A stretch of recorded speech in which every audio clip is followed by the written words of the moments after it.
Not the last time we'll say this season. A Red Bull 1-2 at the Miami Grand Prix, which saw Max Verstappen blast from 9th to 1st, Perez coming in 2nd, but blaming a bad stint on the medium tyres. And a distant Fernando Alonso completing the podium. It's a familiar podium. My name is Martyn Lee.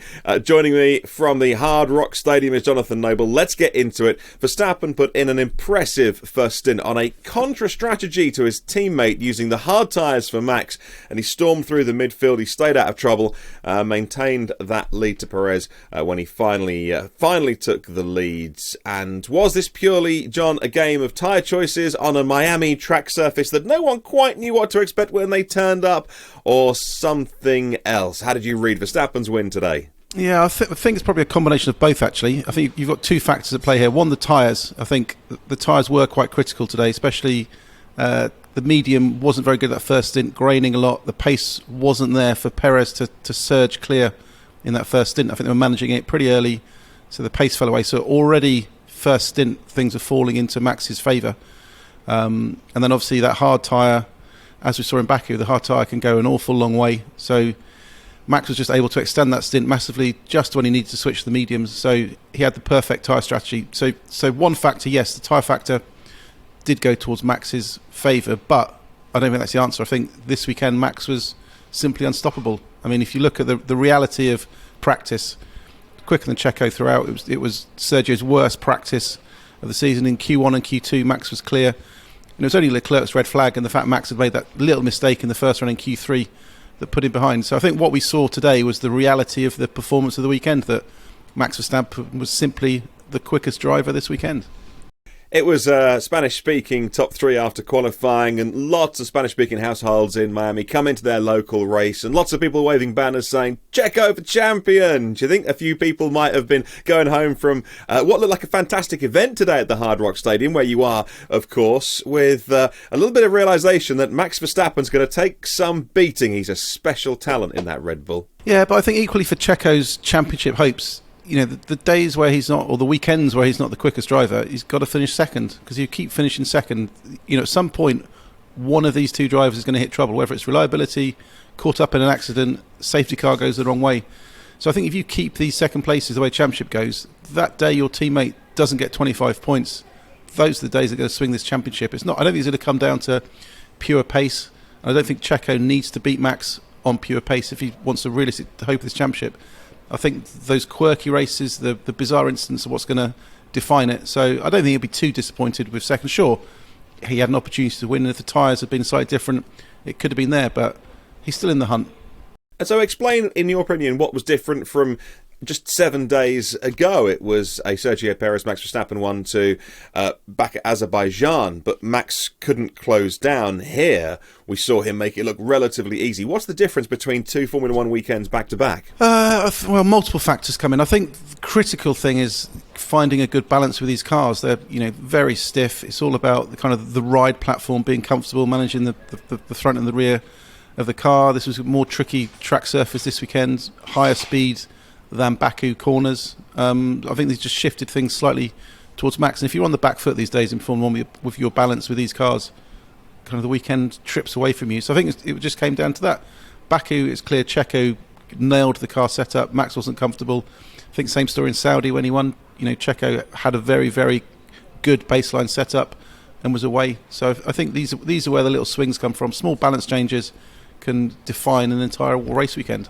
Yeah, I think Max Verstappen was just 5% off everything in Baku, from not liking the sprint format for various reasons and everything else. And I'm sure the team and Christian Horner would tell me I'm absolutely wrong and that elite athletes don't have an off weekend. But I don't know, there was just something about that weekend that just seemed to be distant from Max this weekend. Unstoppable, totally brilliant. And that leads us on to our point from Fernando Alonso, who finished off the podium, who himself said that, look, it's going to take something for me to finish above third place, and what he means is either a DNF because of a car failure, or a shunt, an accident for one of the Red Bulls, for him to break out of that third place. He says the Red Bulls are always unbreakable. But what's Fernando Alonso been saying about Aston Martin after the fifth event, but the fourth amazing podium? That they're looking for more. How realistic do you think that is for Aston Martin? I mean, it's definitely now the second quickest team, second quickest car. I mean, Ferrari are pretty inconsistent. Can't really get to the bottom of it. Mercedes are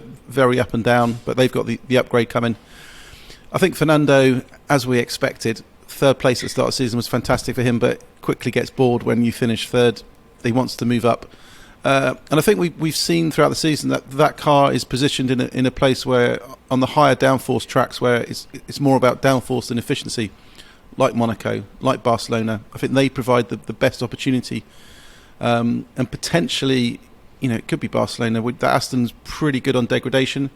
I think when there's extreme situations like we saw in Bahrain, potentially you can have in Barcelona, because it can be pretty tough on tyres there. I think those are the opportunities to do it, and potentially Monaco too. So you just got to nail one lap. So that Aston Martin's got a great deal of downforce, not as efficient as the Red Bull.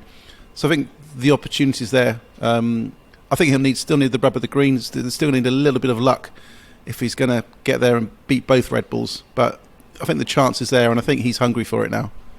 Let's talk about Ferrari and Mercedes in that order. First of all, Ferrari just seemed to really struggle for traction coming onto that long straight, and although the car, I don't think the Ferrari looks particularly bad in any one place. It's clear they're still lacking so much pace against their competitors if they want to take it to Red Bull. At times, I thought looking almost like a different series, almost like Formula 1 versus F2, the way that cars, the Red Bull particularly, was breezing past. And also, the Ferrari seemed to struggle a little bit in traffic at times today. What's your reading? Because I got the impression that they were bringing some new bits to Miami. We're told perhaps to expect maybe a little bit more from Ferrari this weekend. And, well, we've got to wait a couple of weeks on a more traditional circuit to see any sort of upgrades coming through at those kind of, well, they go to Italy, of course, next. What's your thoughts on Ferrari? Yeah, so there was a small floor upgrade this weekend, bit on the floor edges and to the diffuser. I think the intention of that, not necessarily whacking more downforce on it, but I think just making the car easier to handle, helping the drivers get a better balance, because I think it struggles especially to keep this car in the window. I think the drivers can overcome those weaknesses and the instability in qualifying. We've seen Charles Leclerc be brilliant on Saturdays, not this Saturday, but the previous Saturdays.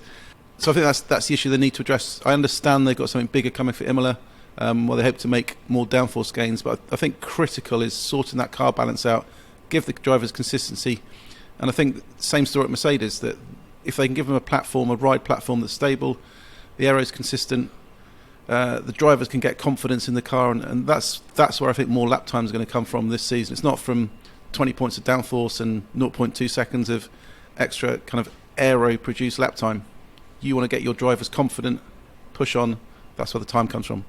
Yeah, I don't know if you were in that press conference on the Autosport podcast I was doing with Jake Boxall-Legg, who is out there with you. I talked about Toto Wolff calling the W14 a nasty piece of work, and Jake said, yeah, that's not the phrase he wanted to call it. He wanted to do a little bit stronger in that criticism. It's the unpredictability of that Mercedes. What do you think in terms of how they fix their issues? Is it now a case of drawing a bit of a line and a new concept? And can you explain a little bit between the two drivers, George Russell and Lewis Hamilton? For a long time, Lewis Hamilton just couldn't get out of a DRS train in the early parts of the race today. George Russell seems happier in the car. Is that how it is? What do you think there? Yeah, I think, again, it's this balance problem kind of manifests itself in the Mercedes in qualifying. They can't really nail it on a single lap. They're not very confident in it. They can't switch the tyres on. And we saw that. Lewis left it too late in Q2, was knocked out there. George started in front. That kind of dictated their race today. Different strategies. But I think Lewis did well, came through. The car comes alive on Sundays. But I think this is one of these quirks of the Mercedes, that one day it's great, the other day it's not. And the team don't especially understand why that is. But I think what the Imola upgrade is about, again, kind of similar to Ferrari. It's not necessarily about X amounts of downforce improvement to bring a definite lap time gain. I think the front suspension changes are aimed at helping the squat characteristics under braking. Hopefully gives the driver more confidence. Hopefully the belief that the rear end isn't going to try and overtake him as he hits the brakes, and that's where the performance comes from in delivering that lap time. So I think as soon as Lewis gets confidence in that car, he's going to push forwards. All right, let's talk a little bit about the event that you're at. Second year for Miami. It has been criticised as being full of VIPs and influencers. I also saw this weekend influencers are new to the sport complaining about Formula One putting them through a basic knowledge test. So it seems nobody's happy. Some people are just unhappy. Everyone's taking selfie pictures there and talking on their Instagram channels about the race. And other people are saying, well, hang on, it's not fair. We want to come along and cover it. We're new to Formula One and we're being shut out because we need to do a test first of all. You've obviously been there as a seasoned Formula One journalist. I haven't done the test though.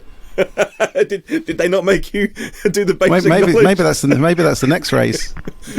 They might do that. What do you think of the Miami event? Yes, it's interesting. I think one of the difficulties this weekend is that first year events, you have that novelty factor. Everything's brilliant and sensational. Fake Marina, the Hard Rock Beach Club, all that was great. You come back for a second race. I always think it's the most challenging for a Grand Prix because the novelty factor's worn off. You've got to get people to commit for the second year. But I think they did a good job. They rebuilt the paddock club here, so it was hospitality. And so I think 6,000 guests they had over the weekend. Some of the kind of suite costs were $12,000 for the week. So there's a lot of money churning around. And this is modern sport. The days of it just being for fans on grass banks by the side of tracks isn't necessarily the 100% focus anymore. This is a big global sport, like we see at the World Cup, like we see at the Olympics. Corporate hospitality is important, especially in America. It counts an awful lot. So, yes, there have been complaints, but the grandstands were full. It was a sellout here.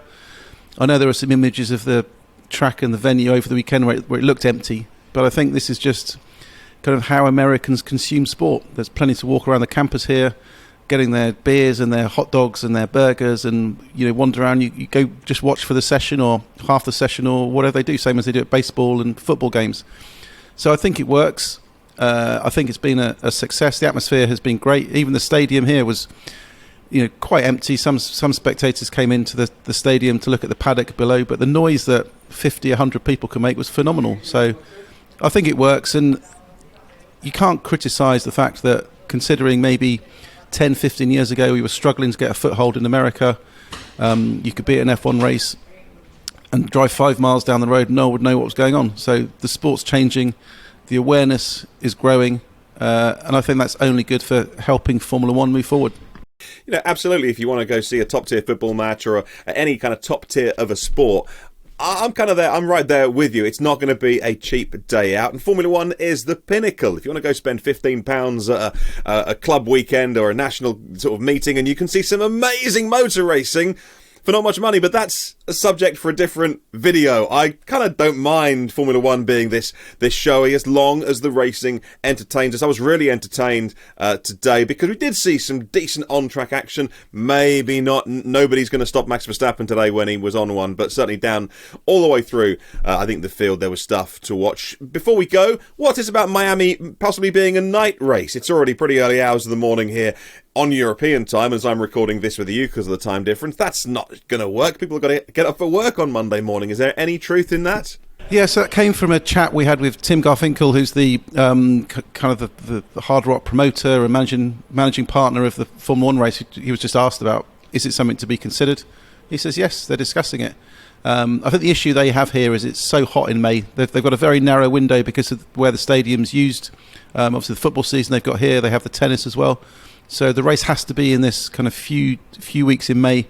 Can get very hot, and I think that's why the grandstands are empty. People aren't going to sit in 35 degree, 40 degree sweltering heat in the sunshine all day to watch a race. So I think that the shift towards a night race would be something to, it's cooler in the evening, more shade. The stadium would look fantastic. So I think that it is there, but there are big difficulties. And if Miami hosts a race at midnight, that's 5 a.m. in the UK, 6 a.m. in Europe. So it's not particularly ideal. So they'd probably have to go quite late, 2, 3 o'clock in the morning. And would the residents here put up with it? So I think there's a lot of hurdles to come down. But the sport is changing. It's no longer purely focused on just what the European TV audience is about. And if Liberty Media can see that a Miami night race works, that it will lift up the US TV audience, then don't rule it out.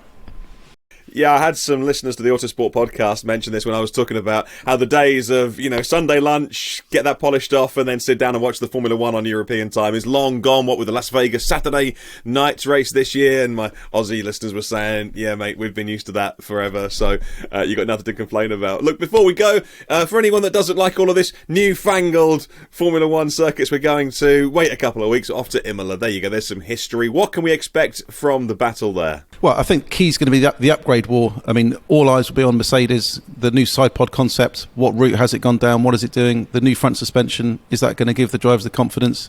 I think that'll be one of the key things to look out for.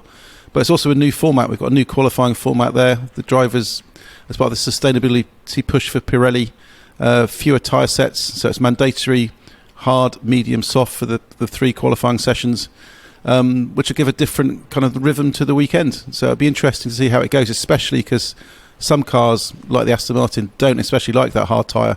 So it could be an interesting kind of dynamic if a car can't work on a certain tyre. How's that going to affect that qualifying order? Well, that does it for our Miami GP coverage. Mighty Max back on the top step once again. Thank you, Jonathan Noble, for joining us.